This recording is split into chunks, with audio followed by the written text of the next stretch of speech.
Welcome to the channel.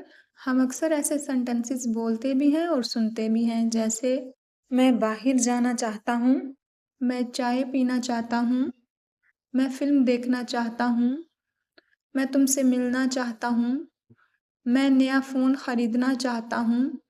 तो इन तमाम sentences में कुछ कॉमन वर्ड्स यूज़ हुए हैं, वो है चाहता हूँ।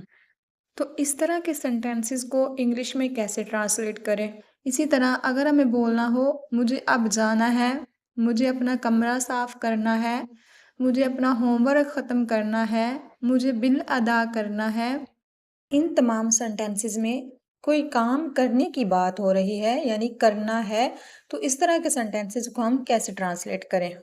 ठीक इसी तरह अगर हमें बोलना हो लिखो और फिर चेक करो, सुनो और फिर जवाब दो, देखो और फिर बताओ, कॉल करो और फिर आओ, खाओ और फिर सो जाओ। इन तमाम सेंटेंसेस में भी कुछ कॉमन वर्ड्स यूज़ हुए हैं, वो हैं और फिर। इस तरह के सेंटेंसेस भी हम अक्सर बोलते हैं, यानी एक काम करने के बाद फिर दूसरा काम करो। सबसे पहले बात कर लेते हैं हम चाहना वाले सेंटेंसेस की, जिनमें हमने बात की थी चाहता हूँ या चाहती हूँ। तो इस तरह के सेंटेंसेस के लिए सबसे पहले हम यूज़ करेंगे सब्जेक्ट का। सब्जेक्ट मीन्स बोलने वाला या काम करने वाला। प्लस हम वांट टू का यूज़ करेंगे। वांट टू का यूज़ हम करेंगे ख्वाहिश या इरादा ज़ाहिर करने के लिए। प्लस इसमें वर्ब की फर्स्ट फॉर्म आ जाएगी। वर्ब मीन्स काम, जैसे ईट, गो, प्ले। नेक्स्ट हम इसमें यूज़ करेंगे लास्ट पे ऑब्जेक्ट का। ऑब्जेक्ट जिस चीज़ या शख्स पर काम होगा वो लास्ट पे हम लिख देंगे। एग्जाम्पल्स की मदद से समझते हैं कि इस तरह के सेंटेंसेस को कैसे ट्रांसलेट किया जाता है।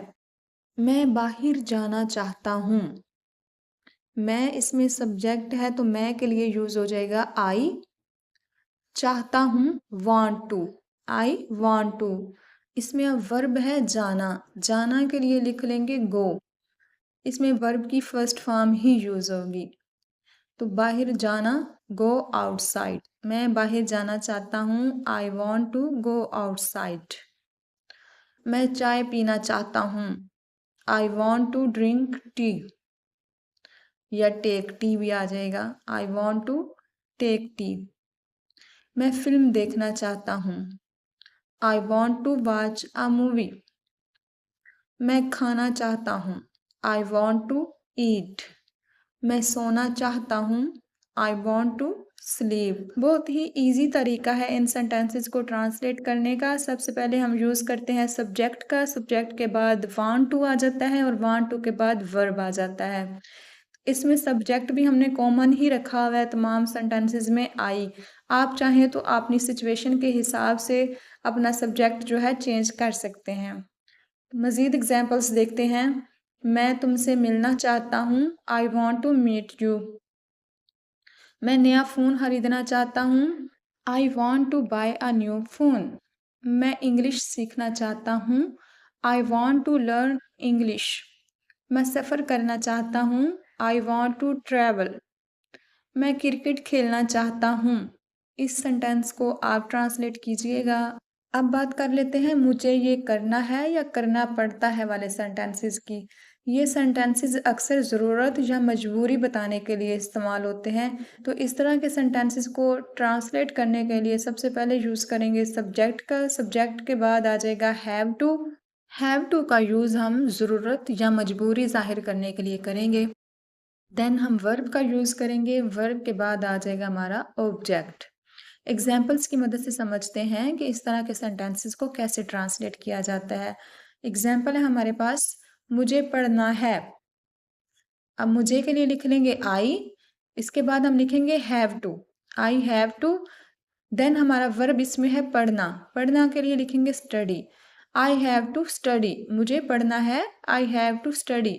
मुझे अब जाना है। मुझे के लिए लिख लेंगे आई। देन हैव टू आ जाएगा, आई हैव टू। वर्ब है इसमें जाना, तो जाना के लिए लिख लेंगे गो। देन आ जाएगा हमारा अदर वर्ड अब। अब के लिए लिख लेंगे नाउ। मुझे अब जाना है, I have to go now.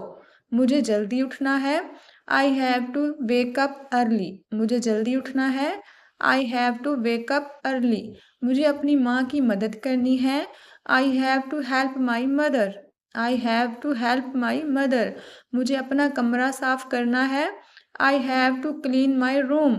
यानी इन तमाम सेंटेंसेस में हैव टू का यूज़ इसलिए किया जा रहा है कि ये काम हमारी ज़रूरत है या हमें मजबूरी में ये काम करना पड़ता है। मुझे अपना होमवर्क ख़त्म करना है। I have to finish my homework. मुझे बिल अदा करना है। I have to pay the bill. मुझे बिल अदा करना है। I have to pay the bill. मुझे इसे कॉल करनी है। I have to call him. मुझे इसे कॉल करनी है। I have to call him. मुझे मीटिंग में शामिल होना है। I have to attend the meeting.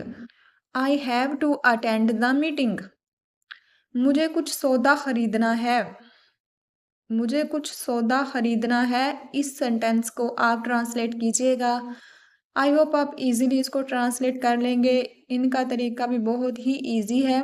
आप बात कर लेते हैं एक काम करो और फिर दूसरा काम करो वाले सेंटेंसेस की। तो इस तरह के सेंटेंसेस को ट्रांसलेट करने के लिए सबसे पहले हम वर्ब का यूज़ करेंगे, प्लस हम यूज़ करेंगे एंड देन का।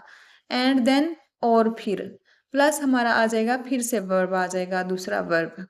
एग्जाम्पल्स की मदद से समझते हैं कि इस तरह के सेंटेंसेस को कैसे ट्रांसलेट किया जाता है। खाओ और फिर सो जाओ। अब इसमें हमारे पास पहला वर्ब है खाओ, तो खाओ के लिए लिख लेंगे ईट। फिर हम यूज करेंगे एंड और देन का। Eat and then. दूसरा वर्ब है सो जाओ, तो सो जाओ के लिए लिख लेंगे स्लीप। इस तरह हमारा सेंटेंस बनेगा खाओ और फिर सो जाओ, eat and then sleep. Eat and then sleep. पढ़ो और फिर समझाओ। Read and then explain. पढ़ो और फिर समझाओ। Read and then explain. Call करो और फिर आओ। कॉल करो और फिर आओ। Call and then come. Call and then come. लिखो और फिर चेक करो। Write and then check. Write and then check. खोलो और फिर साफ करो। Open and then clean. Open and then clean. खरीदो और फिर इस्तेमाल करो। Buy and then use. Buy and then use. सुनो और फिर जवाब दो। Listen and then answer. Listen and then answer. देखो और फिर बताओ। Watch and then tell.